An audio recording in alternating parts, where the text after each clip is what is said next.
but we'll only have a limited amount of time to deal with Hezbollah. Now that was vetoed by Benny Gantz and Netanyahu ultimately as part of the unity government, and they decided to just try to deter Hezbollah as much as possible, get the United States to put deterrence messages out to Hezbollah and Iran, move a second carrier strike group into the region, and so far we have seen 30 rockets attacks a day, a few anti-tank guided missiles, a few casualties from the IDF. This is apparently tolerable. This is obviously not sustainable over the long term, but for now, the IDF feels comfortable saying that there is some sort of deterrence going on in the north. We're going to focus on the south, we're going to focus on Gaza. Our missile defenses so far, thank God, are working against the Yemeni threat that's coming in, the medium-range ballistic missiles, the cruise missiles, the drones. U.S. Navy destroyers are intercepting some of them. The Arrow missile defense system, which we spent many years in Congress funding and getting to the point where it can now be operational and in use. For the first time ever, the Arrow 3 missile defense system, operational in combat. Never believed I would see that. And so they're focused in Gaza.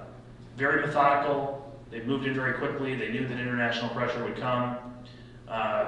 Don't have to talk too detailed. I'm sure you've seen the news and you're watching the day-to-day of what's been happening in there.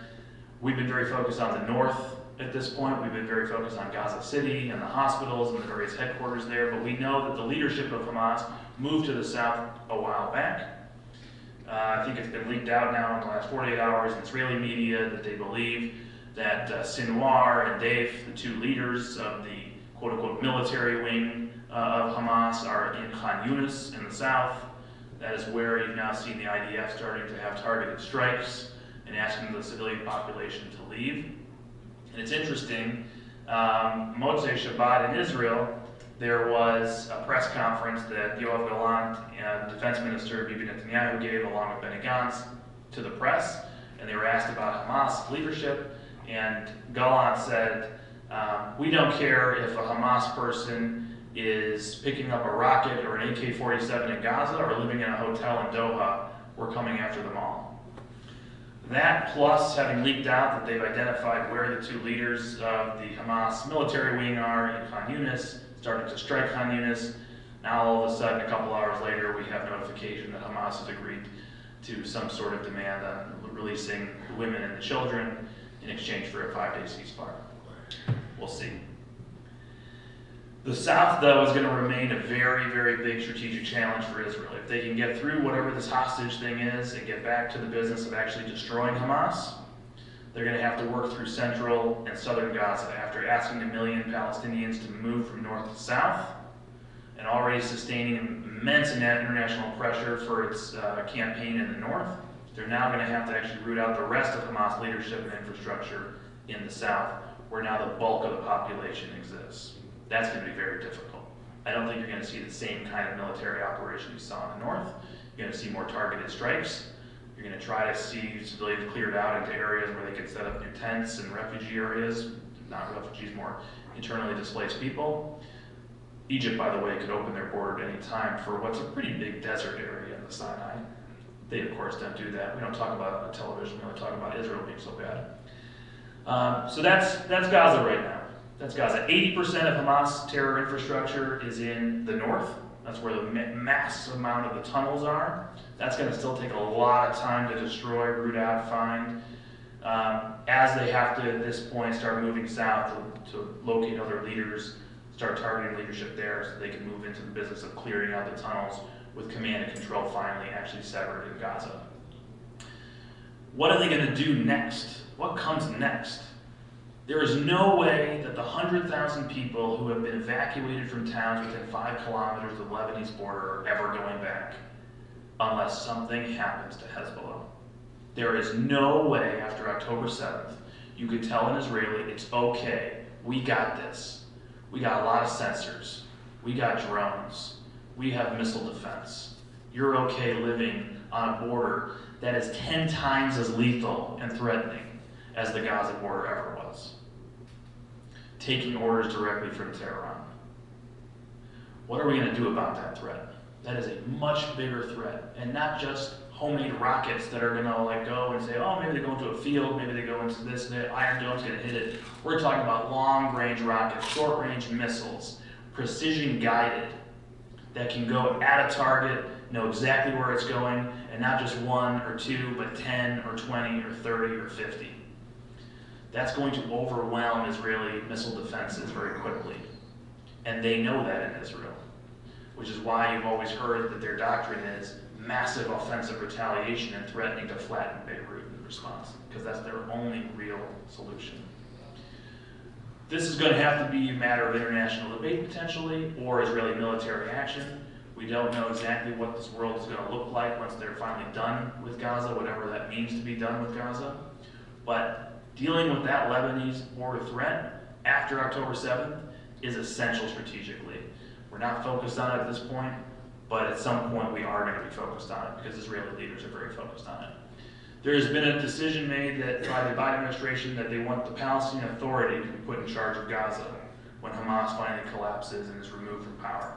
And you have heard from Bibi Netanyahu that that is a non-starter for the government of Israel. This is going to be a point of contention in the weeks and months ahead. President Biden, I just read on the way over, had an op-ed tonight in the Washington Post where he lays out his position, continuing to support Israel removing Hamas. All in, it's a very good op-ed. It's much better than the President of the United States calling for an immediate ceasefire and saying I'm defunding Israel. It's nothing like that. And he lays out interesting language about the Palestinian Authority at some point taking over. And so you see sort of a pathway where there might be a bridge of negotiating.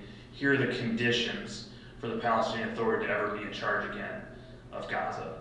What are those conditions? The Palestinian Authority has its own terror problem inside the West Bank that it has not dealt with. That has to be dealt with. They have policies on the books where they pay people to carry out terrorism against Israel. It's called pay for slay.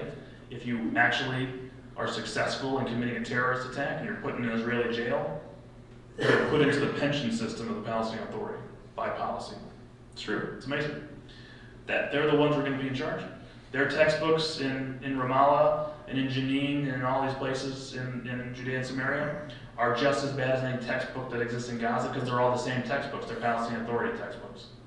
The ones that raise all these children to go kill Jews and commit October 7th. So all these things are going to have to be addressed. There's no way this Palestinian Authority is allowed to take over Gaza just so we have a repeat of 2005, 2006, 2007, all the way to today. That's going to be something that has to be dealt with. And then there's Iran. There's Iran. Israel's going to have to confront the head of the snake, the head of the octopus. If the United States policy is going to remain paying the Iranians under the table to stay below a 90% weapons-grade uranium threshold, and that's the policy, then the Israelis are the only actor in the Middle East that have the capability and will to go after Iran and finally end that nuclear threat in some way. And they're going to have to plan something very spectacular to put the Iranians back on their heels. Because right now, Iran is on offense, Israel is on defense. They're hoping to change that dynamic through their victory in Gaza. Given what is happening still on the Lebanese border, given what is happening in Judea and Samaria, given what is happening coming out of Yemen, I don't think that that strategic paradigm is shifting in their favor, at least not for the Iranians. And so it will be incumbent at some point as Israel starts thinking about what are they going to do in Lebanon, what are they going to do inside Judea and Samaria. They're also thinking about what are they going to do inside of Iran. That's a lot to take in. Our Qatar policy, our Turkey policies, those have to change. They haven't changed yet. We'll see once the hostage deal is done if we actually then go to the Qataris and say, hey, by the way, thanks for the 50 hostages. You're going to have to turn over your Hamas leaders now for prosecution because Americans are dead, and you need to shut down their offices, and you need to stop paying them $150 million a year, and let's talk about Al Jazeera. That would be nice to see. Hasn't happened yet. We're going to have to confront these policies too. So I'll stop there, take questions. It's a lot to cover, but that's the strategic picture in a nutshell as I see it.